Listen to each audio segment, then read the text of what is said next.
We can't exactly conclude Fire Emblem Three Houses is short on content or game time, and yet, as is really always the case for any game, a ton of stuff was left on the cutting room floor. However, what is definitely not always the case is that information about cut content reaches us mortals, and that is something that really sets Three Houses apart from not just other Fire Emblem games, but plenty of games in general. We know so much about what intelligent systems had up their sleeve, but couldn't work out. It's staggering. And today, I want to take a look at the biggest cuts, both in terms of how big their impact would have been, as well as stuff that very nearly made it in.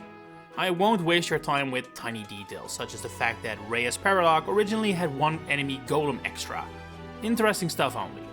Let's start with probably the biggest cut, so big in fact you may already know about it, but I simply cannot skip it obviously. The cut characters. Nearly everything that a playable character requires behind the scenes, so stats, voice clips, growths, you name it, are present for Geralt, Rhea and Sophis, despite the fact they very much aren't playable in the final game.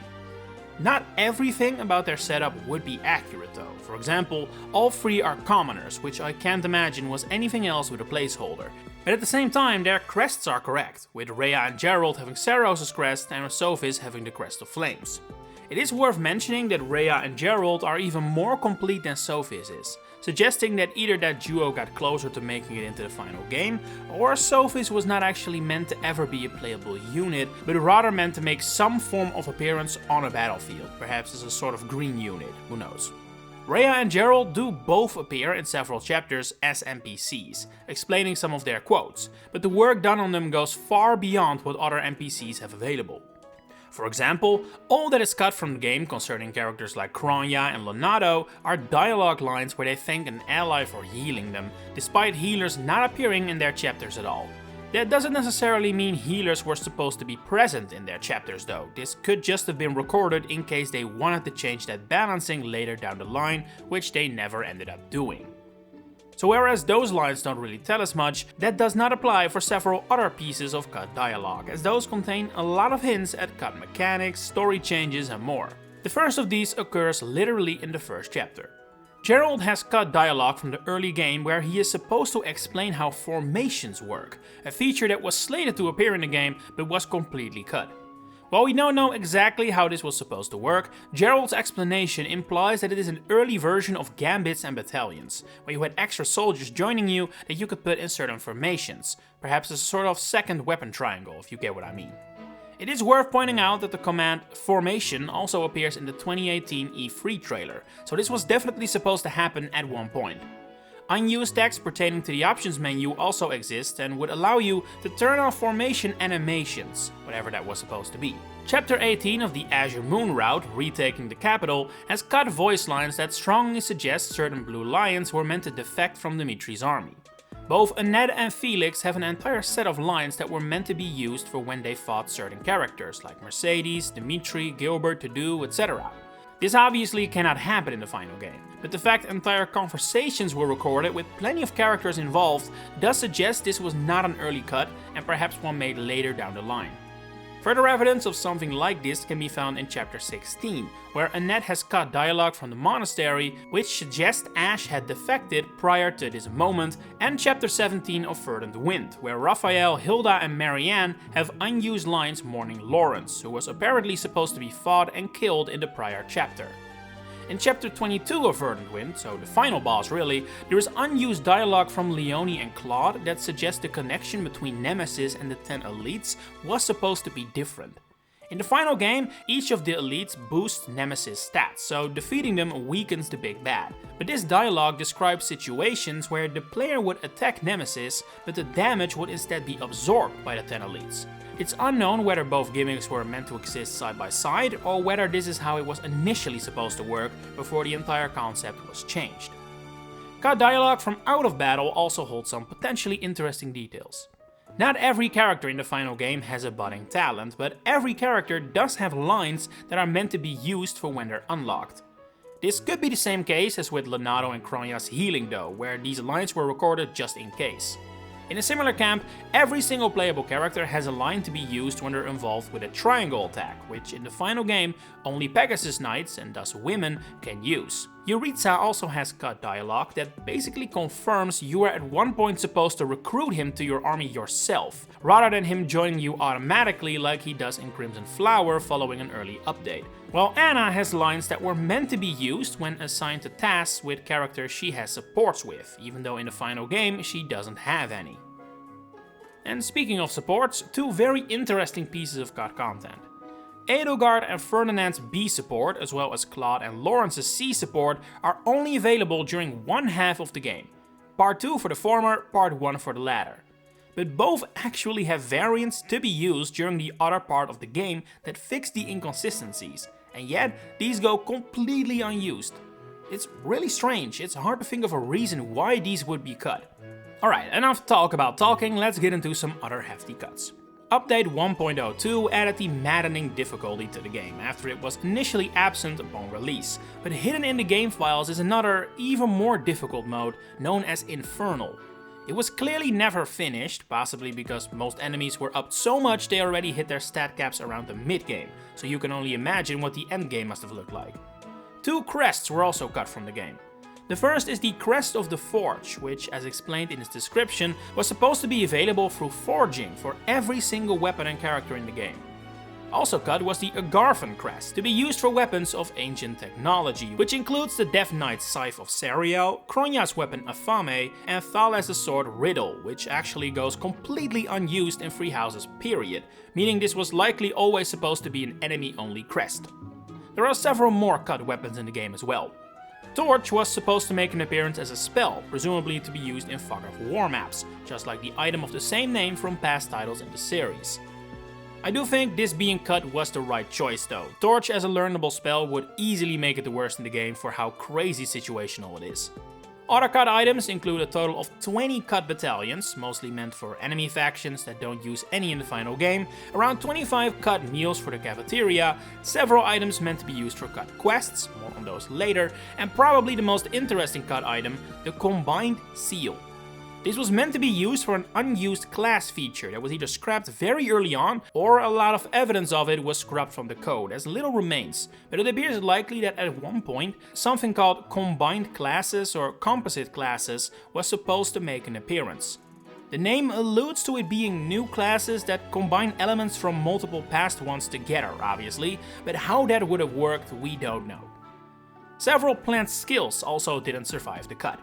Well, most aren't the most interesting, like a brawler variant of the Breaker family of skills or a plus 10 crit variant for white and dark magic, others are more unique. While we have no clue what Missing Number was supposed to do, its icon is identical to Wary Fighter as it appears in Fates and Heroes, where it prevents follow-up attacks for both you and the enemy. In the final game, the skill Discipline, as it appears in Radiant Dawn, was effectively renamed to Mastermind, but early data shows that it was originally meant to keep its old name. Also interesting were the nearly complete unfinished duo of Heir of Intimidation and Path of the Conqueror, for which barely any information exists, but I can't help but feel that those names suggest they were at one point planned to be Dimitri and Edelgard's exclusive skills, potentially very early on in development. I promised you cut quests, so let's take a look at those next, and I'm not talking about fetch quests we were never allowed to fetch. The first, Set Group Tasks, given by Cyril, was supposed to be the player's introduction to group tasks, which in the final game don't have to be unlocked, but are available the moment classes start. Interestingly enough, cut dialogue and other strings of text here also mention group tasks that don't appear in the final game, being fishing pond management, food procurement, and greenhouse upkeep. Just like how group tasks were initially planned to be locked behind a quest, the same is also true for tutoring, which the house leaders would have introduced you to via a quest, travelers, so the online liaison features, certification exams via Lascivia, and weapon repair, courtesy of the blacksmith. Even more interesting are several other unused quests which were designed to introduce you to features that ended up completely cut altogether. Learning how to handle horses would have seen Gerald explain to Byleth how to raise horses in Chapter 3.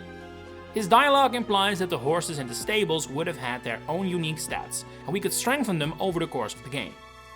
Also another funny detail, the reward for this quest was starter meat. Don't tell Marianne that. Ignatz also would have introduced us to a cut feature, being trading. It is hard to say what exactly the purpose of this feature would have been and how it had worked, but the way the quest works, where Ignatz asks you to trade a merchant for a piece of art he has his eyes on, does remind me a little of the missing item system. So perhaps this was an early version of that? And rather than find lost items belonging to the characters, we were supposed to trade for their gifts instead. It's complete speculation on my part, but the fact that not all strings of text pertaining to this feature are translated into English suggests it was cut very early on. Hanneman too was slated to prepare us for a new feature, being report cards. While not a lot is known about this, his quest dialogue suggests this would have concerned the roster entry seen in your notes. In the final game, all information is already filled out from the get-go, but Hanneman seems to say here that it was meant to fill up over time as you give your units gifts and get to know them better.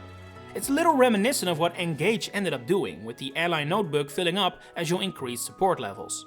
Now, speaking of things Engage would end up doing, this is a minor thing, but it has potentially big ramifications. Cut from Free Houses is a graphic that is the text for break, as in the weapon triangle line feature that appears in Engage.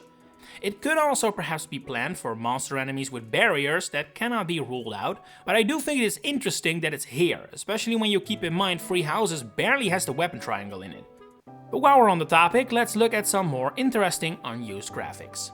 These free icons were meant to be used for Monastery activities, with the ride undoubtedly meant for the aforementioned horse racing mechanic. This portrait here goes unused in the final game and doesn't appear too interesting at first sight, but its name definitely is. This is Cleobulus, the member of those who sliver in the dark, who has taken on the form of Cornelia, as is revealed later in Free Hopes, but is already the case in Free Houses as well. Considering where this portrait is found, it is likely Cleobulus was meant to be fought alongside names like Mycen, Bias and Pittacus, all of which are present in the chapter The City Without Light. Perhaps Cleobulus was initially present because it wasn't decided yet he would secretly be Cornelia during this time. These three portraits were meant to be used in the Monastery. The man on the right was the NPC merchant for the trading mechanic I mentioned earlier, the man on the left was the stable hand for horse racing, and the guy with the hat was originally the NPC you would have to talk to in order to do certification exams. 4 of Byleth's S-support images for Sedef, Flayn, Catherine and Cyril went unused, specifically because Byleth has their Crimson Flower hair here, while these 4 characters aren't recruitable in that route. It is interesting, only these 4 have these variants though, and not names like Claude or Dudu, who obviously also cannot be used in Crimson Flower. Hilda may not have a graphic, but she does actually have an unused paired ending with Byleth for when she's recruited in Crimson Flower, which isn't possible, she's only available in Silver Snow. Here we have 3 murals meant for the Horsebow, Wyvern and Red Wolf Moon after the time skip, despite these months not actually appearing in-game. I feel like this is just another just-in-case leftover, but it's still cool to see this art, I think. In the light of Fortune's Weave, I think this is also a very interesting piece of leftover concept art. It depicts Sophis in Xanadu, while in the final game, this is actually a statue. It's definitely reminiscent of the aesthetic we've seen in Fortune's Weave trailers so far. And finally, we are looking at the least detailed, but definitely not least interesting remnants left in the code, which are basically just strings of text hinting at what could have been. Or give us information the game doesn't, such as several characters, their full names and ages.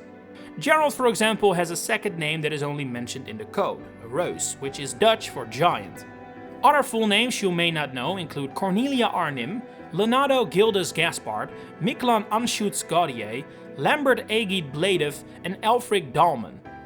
We also know these following characters are coded to be these following ages: Byleth 21, Gerald 45, Rhea 28, Sedef 26, Flayn 17, Sophis 9, Manuela 33, Thales 48, Solon 73, Kronya 18, Cornelia 30, and Elfric 38. And if you're curious how tall several NPCs are, take a look here. I won't read them all out, but I do want to say that while you're reading, that the messenger owls in the Monastery actually have coded heights too, being 30 centimeters. Other unused texts hint at cut features pertaining to the Monastery. At one point, a mechanic called Focus was supposed to appear. It may sound like something combat focused, but this was actually for teaching, in which you would select one of 11 skills as the area of focus for a month's lesson. Skill experience gained by instruction would be boosted for that one skill as long as the focus was in effect. There is also evidence to suggest that activity points were supposed to work differently. Not only would they be handed out monthly rather than weekly, you would also have much more of them, but activities would also cost more. Seeing as Fire Emblem has always taken pride in keeping its math and numbers easy, I do think simplifying this was probably the right call. The calendar was also meant to have several more festivities, such as the days the Empire, Kingdom and Alliance were founded, and events on the Saints' Days, which were about choir singing. Further text also suggests that the sauna was at one point actually explorable rather than just a menu, and a tournament was also planned for the Monastery, which, based on the text, seemed to work similarly to the arenas of old and Engage. The original description for lost items can still be found in the game, and to my surprise, they were actually meant to be much more riddle-like. In the final game, plenty of items outright say who the items belong to, or leaves little to be deduced from the item itself, while originally that was not the case. For example, you would have to deduce yourself that the unused lipstick couldn't belong to a woman because then it would have to be used, pointing you in a direction that this was meant for a womanizer like Sylvain instead. The final game just says it belongs to someone who likes wooing women. I suspect that's either an improvement or a downgrade depending on who you'd ask. Anyway, while there is a lot more left that I could cover, I feel like this is pretty much everything you really need to know. Anything else just dips into niche detail territory. But what cut content do you wish was kept? Share it in the comments below. If you enjoyed this video, please consider giving it a like and subscribing. And if you really want to support me, you can now become a channel member to get all kinds of fun perks and help me keep bringing these videos to your doorstep every week. For now, thanks for watching and enjoy the rest of your day.